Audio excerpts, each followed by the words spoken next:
Hey there, folks. Today, I want to talk about hall monitors in the two-way spaces.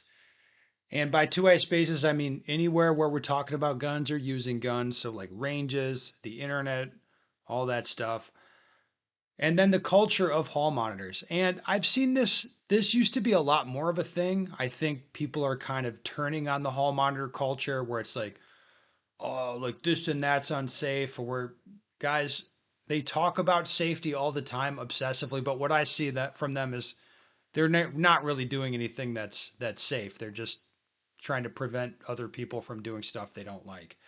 Anyway, here's a good example of one thing that like hall monitor stuff where you see me here on camera looking around, transitioning the pistol around, and I clearly have my finger in the trigger guard on the trigger. Now, you saw me on camera, like pick up the gun, press check it really quick, or you at least heard that. You can infer that that's what happened. And then you saw me handle the gun. Did I do anything unsafe? No. No, I've got a nice blank wall behind me. I'm not performing like theatrics for the camera where it's like, oh, is it okay? Oh, okay. It's unloaded, everybody. It's unloaded. And then transition like this to keep my finger stuck up out of the trigger guard. I could have done that, but I chose not to. Uh, the hall monitors in two-way spaces are a little bit annoying. They don't annoy me that much, but you see those comments online where someone's like, "Oh, finger in the trigger guard," or like, "Oh, don't know about the angle. I don't know about the safe angle on that one." Whatever. Lots of comments from people, and like I said, these tend to be the least safe people. Like if I'm around experienced people and we're just kind of bullshitting or talking about this or that gun, that's the way guns will get handled. We'll pick up a gun, press check it, and then you can kind of wave it around over here as long as you're not pointing at anybody. You point it in a safe direction. Nobody's going to say anything. They're not going to say anything if your finger's in the trigger guard. You're not doing anything unsafe. There's not a problem. You just check the gun. But unsafe people wig out about um, that kind of thing. We're like, oh, finger off the trigger till you're ready to shoot is what they'll say. These people are, like I said, they're a little bit annoying, but I also at this point in my life, I find it kind of helpful. Whereas if I see that there's places like there's a range where this is the prevailing mentality, I just know not to go there. It's like, oh, okay, we're not going to get along. Like, I don't want to be around that. And I could just go my own way, just get away from that because the hall monitor mentality pretty much just crushes training. And I think it does come from reality, where the reality is if you have a range that invites, like you're inviting whoever to come, like any type of person, and they're coming and they're renting guns and they may know nothing or never have handled a gun before, you need people right on top of them to make sure that what they're doing is safe because they don't know any of the rules. If you're not watching them, there'll be holes in the ceilings, there'll be holes in the ground, there'll be holes in their neighbors sometimes. Like yeah, like running a indoor range in a big metropolitan area where anybody can come rent a gun. I imagine you would see reality as that way, where it's like these are the controls that are necessary to keep people safe. I get why that would become your mindset. But there's other realities as well, like the reality I've seen for like high level military or law enforcement training. We're going to be shooting down, we'll be shooting downrange while there are people downrange. Like we'll shoot paper targets while other people are down there pasting paper targets. And there's not really a discussion about this.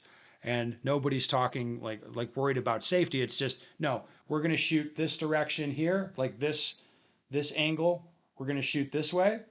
And if somebody's down over here patching up their targets, that doesn't interfere with what we're doing. So we're going to keep doing what we're doing. And those people down there, they understand that we understand all this and we're not pointing guns over there or putting bullets over there. So they're downrange while we're shooting. That's the reality. Like you see that a lot. Now, why would you do that? Well, because it facilitates way faster training. It's way faster. Like we don't have to shut the line down to go down range and check out targets. We can just walk down range in our little segment and check stuff out and reset things. Now, does that work if we're shooting steel targets? No, it doesn't.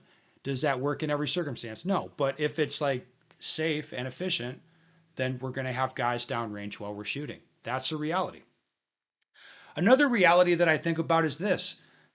In Arizona here, where I go out in the desert and shoot, there's other people out there shooting as well. So if I look over that way, 100 yards that way, there's some dude with his truck and he's shooting, you know, shooting that direction, the same direction I am. He's just 100 yards over there shooting in the same direction I am.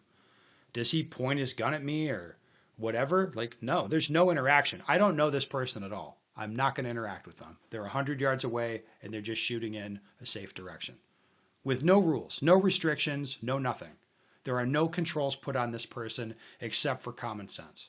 Then I look 100 yards that way and there's the same thing. There's a person there, maybe a bunch of people, a table they have out, they're shooting different guns. They're just shooting in a safe direction.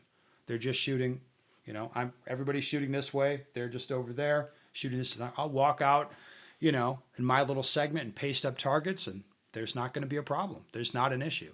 And that's with, again, there's no rules and no controls put on that. It's just common sense. So I don't know, the hall monitors in the 2A spaces, in my opinion, they stop us from getting to what I'm talking about, like high level training where you're not having to shut down the line. You can just shoot and you can, be a little more free. Again, if everyone's vetted, like that's going to facilitate way faster training. And it also kind of ignores the reality where in certain settings, when there just are no controls put on what you're doing, common sense has to prevail. And in those situations, I see people typically they rise to the level of those expectations, and nothing crazy or unsafe happens. The hall monitors, I think they're holding the whole thing back by being. I mean, they say that they're hyper obsessive about safety. I don't think that's what it is. I think they're obsessive about control. And the safety thing is just like the hammer that they use to swing to get people to do what they want. And the hall monitor people are not people I like being around because they are the least safe people, I've noticed. They're the least safe. They have the most accidents. They do the most dumb shit from what I've seen. Anyway, that's my opinion. Maybe your opinion's different. Put it down below in the comments.